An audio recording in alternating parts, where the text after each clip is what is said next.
السلام علیکم، کیسے ہو آپ سب لوگ؟ امید کرتی ہوں آپ سب خیریت سے ہوں گے۔ تو آج ہم پیر کامل کی چیپٹر 3 سٹارٹ کرنے والے ہیں، جس کی رائٹر ہے عمیرہ احمد۔ آپ لوگ مجھے بتائیے کامنٹس میں، مجھے پتہ نہیں آپ لوگ کتنے لوگوں کے پاس میری ویڈیو پہنچ رہی ہے، بٹ پھر بھی جس کے پاس پہنچ رہی ہے پلیز مجھے کامنٹ میں ضرور بتائیے کہ میری ریڈنگ آپ لوگوں کو کیسے لگ رہی ہے اینڈ کیا امپروومنٹ چاہیے، اور مجھے سپورٹ کریے۔ آپ لوگ کا ایک سپورٹ میرے لیے بہت زیادہ موٹیویشن ہوگا۔ تو چلیے سٹارٹ کرتے ہیں ایپیسوڈ 12۔ یہ بیکار مشورہ صرف ازجد کا ہی ہو سکتا ہے، اور کوئی ایسی بات نہیں کر سکتا۔ کیا اسے یہ سمجھ نہیں آتا کہ میں ابھی پڑھ رہی ہوں؟ امامہ اپنی بھابھی سے غصے میں بولی، نہ یہ ازجد یا اس کی فیملی کا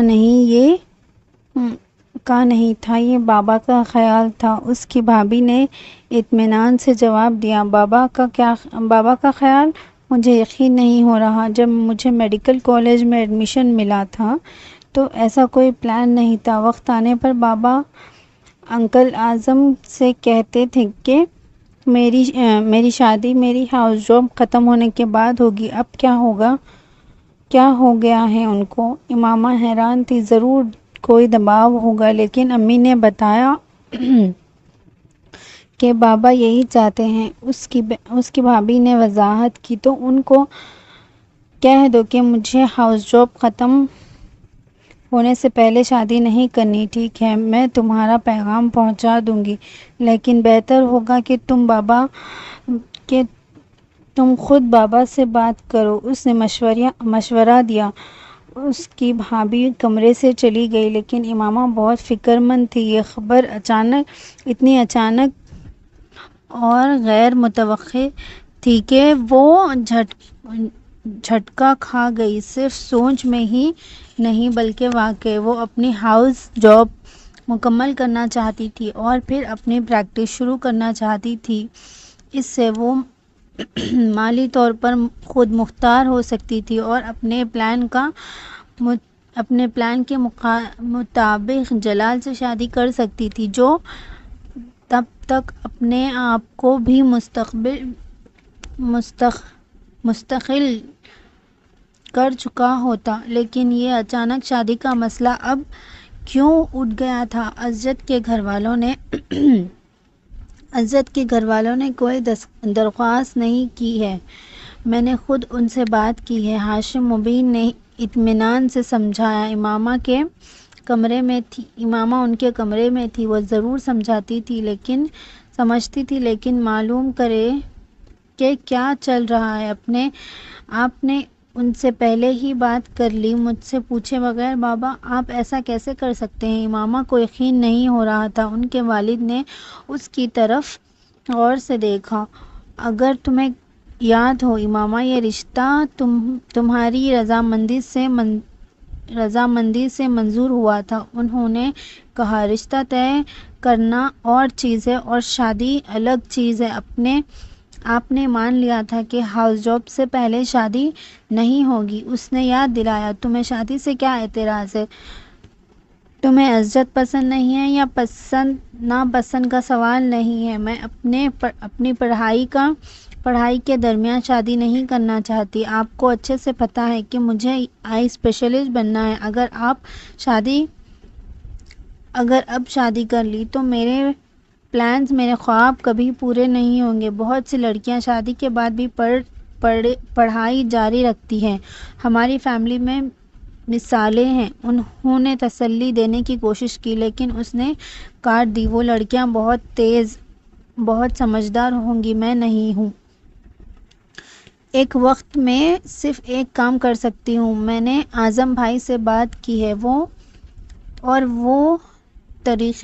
تاریخیں طے کرنے آ رہے ہیں۔ ہاشم مبین کا لہجہ سخت تھا۔ آپ میری ساری محنت ضائع کر رہے ہیں۔ اس نے احتجاج کیا۔ اگر آپ کو یہی کرنا تھا تو پہلے ہی کوئی وعدہ نہیں کرنا چاہیے تھا۔ چیزیں تب الگ تھی، حالات اب بدل گئے ہیں۔ اس نے پھر سے بات کاٹ دی۔ کیوں؟ اب کیا بدل گیا ہے کہ آپ مجھ سے ایسا برتاؤ کر رہے ہیں؟ میں یقین دلاتا ہوں کہ ازجد تمہاری تعلیم مکمل کرنے میں پوری مدد کرے گا۔ وہ تمہیں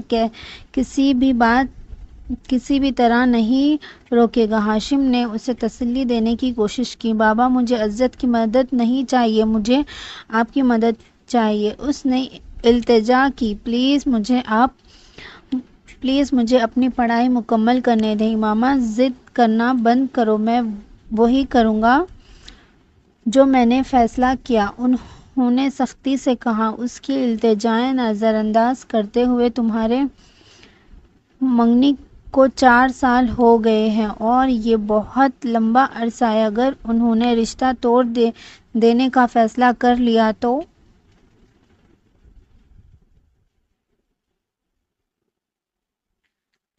انہیں کر لینے دیں، وہ ابھی ہی رشتہ توڑ سکتے ہیں۔ کل کا انتظار کیوں؟ آخر یہ دنیا کا انجام تو نہیں؟ ہاشم کو صدمہ اور غصہ ہوا۔ تمہیں پتہ ہے اس کا کیا مطلب ہوگا؟ بے عزتی۔ لوگ کیا کہیں گے؟ کیسی بے عزتی؟ یہ ان کا فیصلہ ہوگا، ہماری غلطی نہیں۔ کچھ نہیں ہوگا، یقین کریں۔ چند دنوں تک لوگ باتیں کریں گے اور پھر سب بھول جائیں گے۔ بابا آپ بیکار میں فکر کر رہے ہیں، اس نے غفلت سے کہا، اپنے والد کو راضی کرنے کی کوشش کرتے ہوئے۔ تمہارا دماغ خراب ہو گیا ہے، ایسی بکواس کر رہی ہو، آپ پلیز جاؤ، ہاشم مبین نے سختی سے کہا، اس کی طرف نفرت سے دیکھتے ہوئے۔ امامہ وہاں سے چلی گئی، دل خراب ہو گیا اس کا۔ اس رات اسے مشکل سے ہی نیند آئی۔ اگلے دن وہ واپس لاہور چلی گئی۔ اس کے والد نے اس معاملے میں اسے پھر بات نہیں کی اور اس نے بھی اس بات کو اپنے ذہن سے نکالنے کی کوشش کی۔ اسے آنے والے امتحانات کی تیاری کرنی تھی۔ اس کے والد نے اس گفتگو کو ختم نہیں سمجھا تھا۔ وہ بہت احتیاط کرنے والے شخص تھے۔ جب تحریم کا اسکول والا واقعہ ہوا تھا تو انہوں نے امامہ کے لیے فکر محسوس کی تھی۔ یہ واقعہ اتنا سنجیدہ نہیں تھا، لیکن احتیاط کے طور پر انہوں نے امامہ کی منگنی ازجد سے پکی کر دی تھی۔ ان کا من نہ تھا کہ نئے رشتے کا تعلق امامہ کے شک اور شبہات کو دور کرے گا، اور وہ صحیح ثابت ہوئے۔ امامہ نے ازجد میں زیادہ دلچسپی رکھنا شروع کی اور اپنے مذہب کے اعمالی کاموں میں بھی حصہ لینا شروع کر دیا، لیکن وہ بات وسیم نے انہیں بتائی تھی۔ اس نے انہیں ہلا کر رکھ دیا۔ وہ اندازہ نہیں لگا سکتے تھے کہ امامہ نے اسلام کو کس حد تک سمجھا ہے، لیکن انہیں دکھائی دے رہا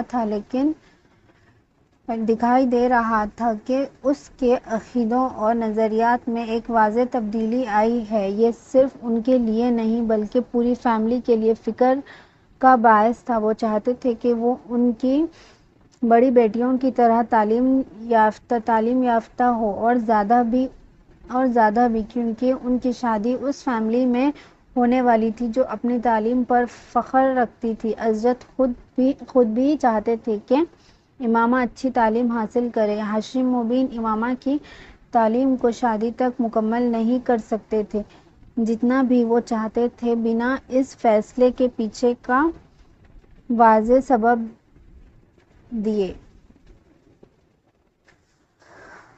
وہ چاہتے تھے کہ ازجد اور اس کی فیملی کو پتہ نہ چلے۔ وہ امامہ کے شک اور سوالات کو قبول کرنا مشکل سمجھتے تھے اور اس کی عزت کے ساتھ شادی کی زندگی خوشگوار نہیں ہوتی۔ ایک طرف انہوں نے اپنے گھر والوں کو اس موضوع پر بات کرنے سے سختی سے روکا اور دوسری طرف انہوں نے امامہ سے گزارش کی کہ وہ عقلمندی سے کام لیں۔ امامہ اپنی موجودگی کو صبیحہ کے لیکچرز اور جلال سے ملاقاتوں میں اتنی احتیاط سے رکھتی تھی کہ یہ بات اس کے گھر والوں کے سامنے نہیں آتی تھی۔ راز رکھا جا سکتا تھا کیونکہ امامہ نے جویریہ اور رابعہ کو بھی اندھیرے میں رکھا تھا، ورنہ افواہیں پھیلتی اور ہاشم مبین کے کانوں تک پہنچتی۔ وہ اس بارے میں مطمئن تھے، لیکن امامہ کے رویے میں جو کافی تبدیلی آئی تھی اس نے انہیں پریشان کر دیا اور ان کے ذہن میں اس مسئلے کا صرف ایک حل تھا کہ اس کی شادی کر دی جائے۔ ان کا خیال تھا کہ اس سے ان کی ذمہ داری کم ہو جائے گی۔ اس لیے انہوں نے یہ اچانک فیصلہ لیا۔ جلال میرے والدین نے میری شادی کا فیصلہ کر لیا ہے، اس نے بتایا۔ وہ پہلا شخص تھا جس سے وہ لاہور واپس آنے پر ملی، مگر وہ تمہیں ہاؤس جاب مکمل کرنے دینے والے تھے۔ جلال نے حیرانی سے کہا، یہی انہوں نے کہا تھا، لیکن اب وہ کہتے ہیں کہ میں شادی کے بعد اپنی تعلیم مکمل کر سکتی ہوں۔ حضرت لاہور میں رہنے جگہ ڈھونڈ لے گا تاکہ میں پڑھائی کر سکوں۔ جلال اس کی پریشانی کو سمجھ سکتا تھا۔ کسی بھی شروعات میں میں عزت سے شادی نہیں کر سکتی۔ کسی بھی صورت میں میں عزت سے شادی نہیں کر سکتی، تو انہیں صاف صاف بتا دو۔ امامہ، انہیں کہو کہ تم مجھ سے شادی کرنا چاہتی ہو، عزت سے نہیں۔ ان سے فیصلہ سازی سے کہا۔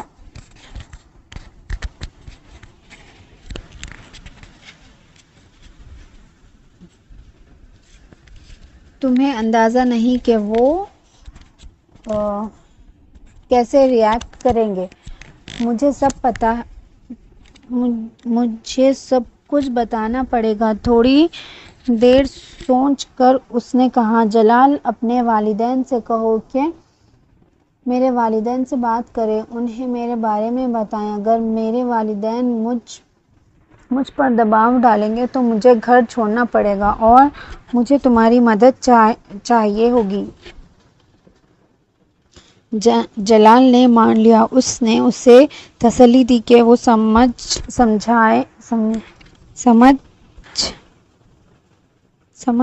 جائیں گے اور ان کے فیصلے کو قبول کریں گے۔ پہلی دفعہ اس کے چہرے پر ایک ہلکی سی مسکراہٹ آئی۔ وہ اگلے چند ہفتوں تک امتحانات میں مصروف رہی اور جلال سے ملنے کا موقع نہیں ملا۔ جیسے ہی امتحانات ختم ہوئے، وسیم اچانک لاہور آیا اسے گھر لے جانے کے لیے۔ اس نے اسے حیران کر دیا۔ وسیم، میں آج گھر نہیں جا سکتی، میرے پیپرز ابھی ختم ہوئے ہیں اور کچھ کام مکمل کرنے ہیں۔ اس نے کہا، میں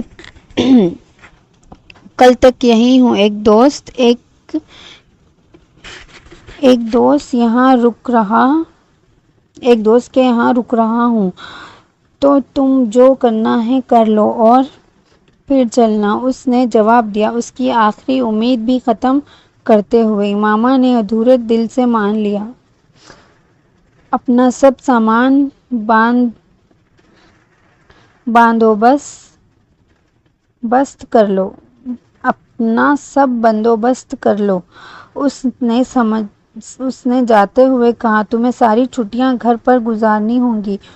اس نے سر ہلا دیا، لیکن اس کا پورا سامان پیک کرنے کا یا تمام چھٹیاں اسلام آباد میں گزارنے کا کوئی ارادہ نہیں تھا۔ اس کا پلان تھا کہ کچھ دنوں بعد واپس لاہور چلی آئے گی، لیکن وہ غلط تھی۔ وہ اپنے گھر والوں کے ساتھ ڈنر ٹیبل پر تھی جب اس کے والد نے پوچھا، تمہارے پیپرز کیسے ہوئے؟ بہت اچھے، ہمیشہ کی طرح۔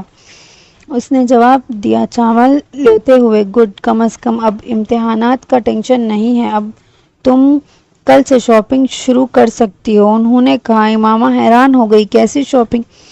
پہلے جویلرز کے پاس جاؤ اور پھر فرنیچر کے لیے باقی کی تیاریاں تمہارے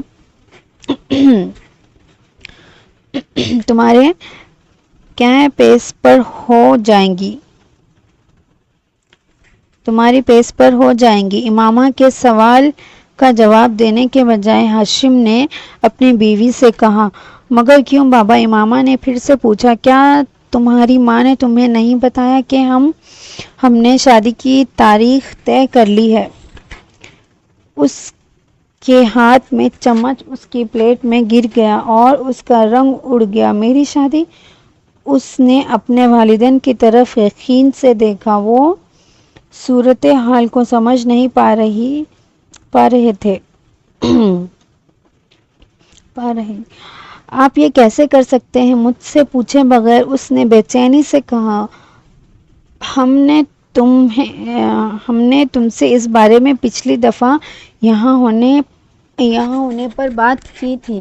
ہاشم مبین نے سنجیدگی سے کہا، میں نے منع کر دیا تھا۔ مجھے تمہاری منع کرنے کی پرواہ نہیں ہے۔ میں نے پہلے ہی عزت کے گھر والوں سے بات کر لی ہے۔ انہوں نے غصے سے اسے ٹوک دیا۔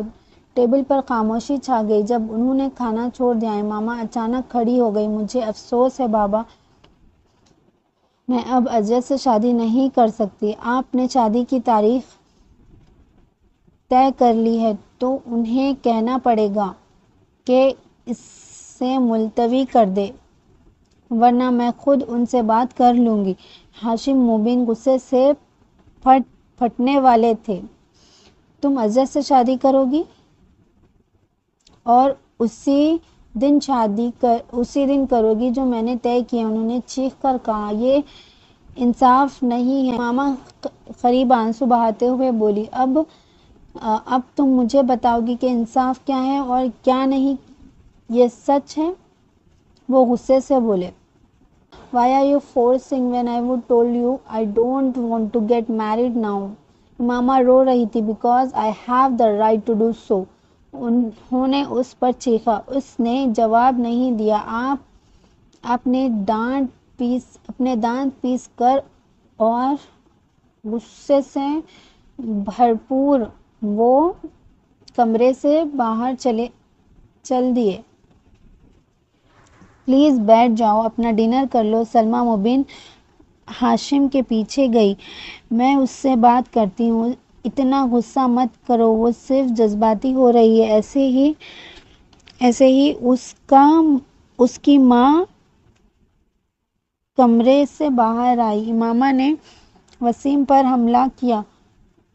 Get out, get away from here, اس نے چیخ کر کہا، اسے دور دھکیلتی ہوئی۔ وائی، میں نے کیا کیا؟ وسیم پیچھے ہٹا۔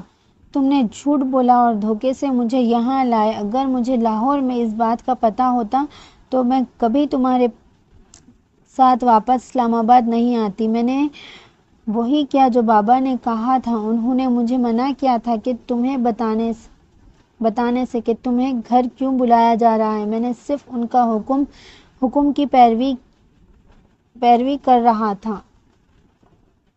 وسیم نے اپنی صفائی دی، تو جاؤ اور ان کے ساتھ بیٹھو، تمہارا یہاں کیا کام ہے؟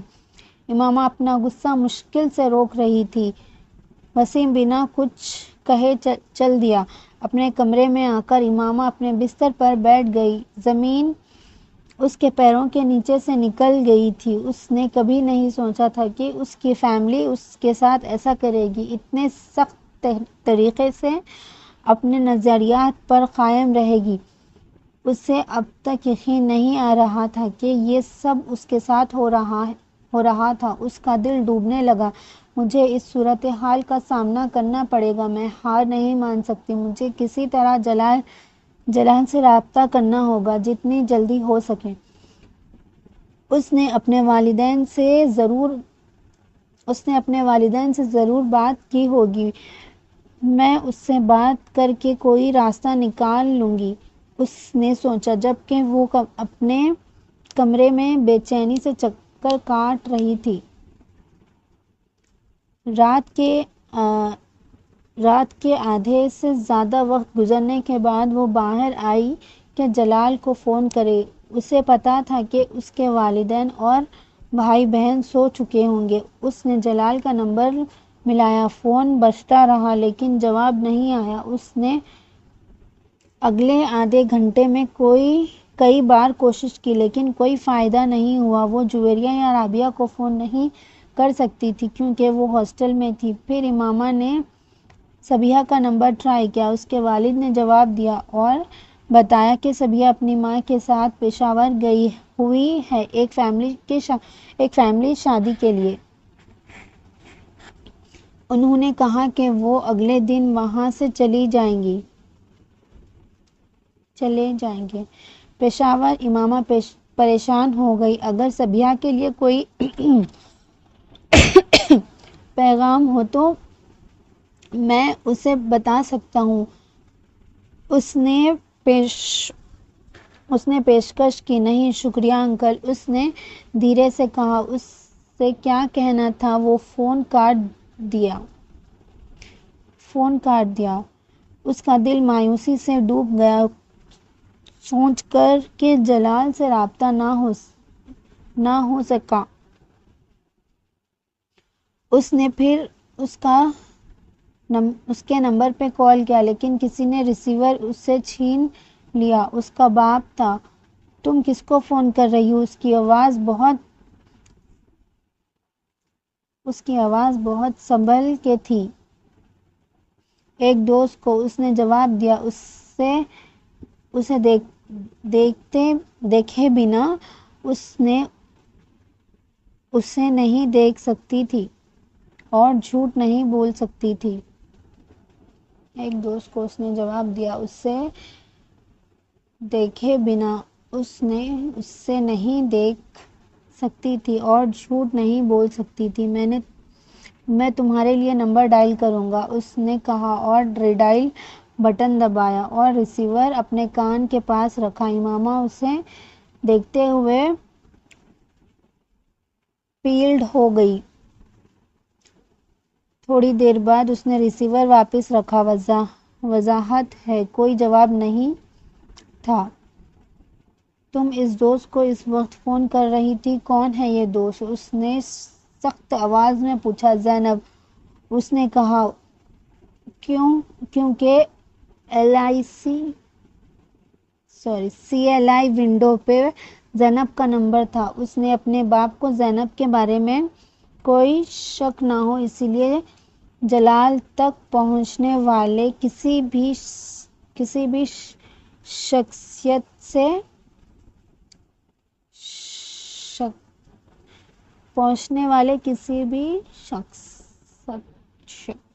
شخصیت سے کس لیے؟ مجھے جویریہ کے لیے اسے پیغام دینا تھا، اس نے کچھ ہچکچاہٹ کے ساتھ کہا۔ مجھے بتاؤ، میں اسے خود پہنچا دوں گا۔ امامہ، سچ بتاؤ، کیا تم کسی اور سے دلچسپی رکھتی ہو؟ اس نے کوئی شور و شائی کے بنا پوچھا۔ وہ اس سے تھوڑی دیر تک دیکھتی رہی، پھر کہا، ہاں۔ ہاشم مبین حیران ہو گئے۔ اس نے اپنے الفاظ دوبارہ کیے اور امامہ نے تسلی کیا۔ بے اختیار اس نے اس سے ایک تھپڑ مارا۔ یہی میرا خوف تھا۔ امامہ اپنے خیال میں کھوئی ہوئی، ابھی اپنے گال پہ ہاتھ رکھا، اس سے دیکھتی رہی۔ یہ اس کی زندگی میں پہلی دفعہ تھا کہ اس نے اسے مارا، اس کی پسندیدہ بیٹی۔ وہ یہ نہیں مان سکتی تھی۔ آنسو اس کے گالوں پر گرنے لگے۔ تمہیں کسی اور سے شادی کرنے کی اجازت نہیں ہوگی، صرف ازجد سے شادی کر سکتی ہو۔ اگر تمہیں کسی اور سے دلچسپی ہے تو اس سے بھول جاؤ، ابھی کے ابھی نہیں۔ کبھی نہیں، میں تمہیں کسی اور جگہ شادی کرنے نہیں دوں گا، اب اپنے کمرے میں چلی جاؤ، اور اگر میں تمہیں پھر فون کے قریب دیکھا تو تمہارے ٹانگ توڑ دوں گا۔ اس کا بدن غصے سے کانپ رہا تھا۔ بغیر کسی بات کے وہ اپنے کمرے میں لوٹ آئی اور اپنے بستر پہ گر کر رو پڑی۔ اس کے باپ کی شدید ریاکشن کو اس کے دل پر برداشت نہیں ہو رہی تھی۔ بہت دیر تک رو کر جب اس نے اٹھی تو بنا سوچے سمجھے وہ سیلڈ گلاس کی کھڑکی کے باہر دیکھنے لگی۔ نیچے اس کے گھر اور اس کے حویلیوں کا باغ تھا۔ اس کی نظر سالار کے گھر کی دیوار پر پڑی۔ اس کا کمرہ نیچے تھا۔ وہ وہاں کچھ حرکت دیکھ سکتی تھی اور وہ سمجھ سکتی تھی کہ یہ سالار ہے۔ یہ اس پر تیزی سے اثر کیا۔ اگر وہ اسے اپنی پریشانی بتا دے اور اسے جلال سے رابطہ کرنے کے لیے منا لے تو اس کی مشکل حل ہو سکتی ہے، مگر اسے کیسے رابطہ کرنا تھا؟ اس نے زور لگایا اور یاد کیا کہ سالار کے موبائل نمبر اس کی گاڑی کے پچھلے اسکرین پر لکھا تھا۔ اس نے اس نمبر کو دوبارہ یاد کیا اور ایک کاغذ پر لکھ لیا۔ پھر 3 بجے رات کو وہ آہٹ بنا لاؤنج میں چلی گئی اور سالار کو کال کیا۔ سالار سو رہا تھا جب اس کا سیل فون بیپنگ شروع ہوا۔ رنگ ٹون جاری رہتی تھی تو اس نے غصے سے اپنے بستر کے پاس ہاتھ ڈالا۔ ہیلو، اس نے نیند میں بولا۔ امامہ نے اس کی آواز پہچانی۔ ہیلو، اس نے دوبارہ کہا۔ سالار، میں ہوں امامہ، اس نے کہا۔ وہ کہنے والا تھا امامہ کون، لیکن اس نے جھٹکے سے بیٹھ گیا۔ اس نے نام کے ساتھ ہی آواز بھی پہچانی۔ میں وسیم کی بہن ہوں، مجھے پتا ہے۔ اس نے بلب جلا دیا اور اپنی گاڑی کی طرف بڑھا۔ ابھی 30 منٹ کا تھا۔ لائن کے دوسری طرف خاموشی تھی۔ ہیلو، اس نے دوبارہ کہا۔ سالار، مجھے تمہاری مدد چاہیے، اس نے کہا۔ اس نے مسکراہٹ کو سمجھنے کی کوشش کی۔ میں نے ایک بار تمہاری جان بچائی تھی اور اب مجھے تمہاری مدد چاہیے۔ اس نے اس کی بات سنی۔ مجھے لاہور میں کسی سے رابطہ کرنا ہے لیکن میں نہیں کر سکتی۔ کیونکہ کوئی فون نہیں اٹھا رہا ہے اس وقت۔ اس نے اس کا جواب کاٹا۔ مجھ سے بس سنو۔ میں دن میں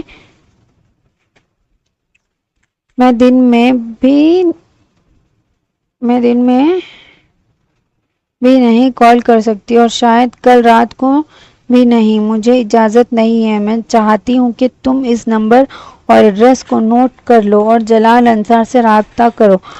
اس سے پوچھنا کہ کیا اس نے اپنے والدین سے بات کی ہے اور اگر کی ہے تو ان کی کیا رائے ہے، اور اسے بتانا کہ میرے والدین نے میری شادی کی تاریخ طے کر دی اور مجھے لاہور سے نکلنے نہیں دیں گے جب تک کہ میں شادی نہ کر لوں۔ سالار بستر پر بیٹھ کر اپنی کمبل گھٹنوں تک اٹھا کر امامہ کے فون نمبر اور ایڈریس سن رہا تھا۔ اس نے اسے لکھنا نہیں چاہا، اس کی ضرورت نہیں تھی۔ اور اگر مجھے کوئی جواب نہ ملے تو اس نے پوچھا، تو پھر لاہور جا کر اسے مل جانا۔ امامہ نے بھیک مانگتے ہوئے کہا، یہ میرے لیے بہت ضروری ہے۔ تو ہم یہ ایپیسوڈ یہاں پہ ختم کرتے ہیں۔ ½ an hour ہو چکا ہے اینڈ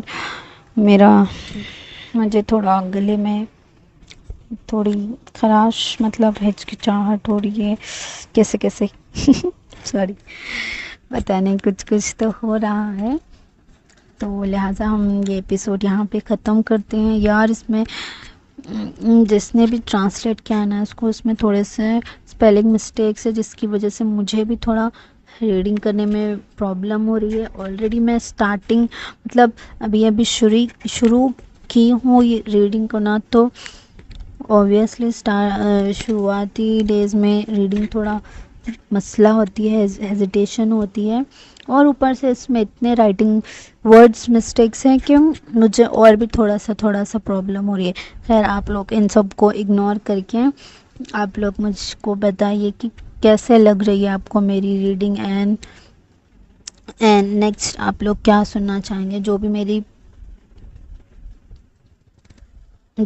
ریڈنگ کو سن رہے ہیں. اوکے، اینڈ پلیز سپورٹ کریے، آپ لوگ کی سپورٹ کی بہت ضرورت ہے مجھے. چلیے ملتے ہیں اگلی ایپیسوڈ میں. اللہ حافظ.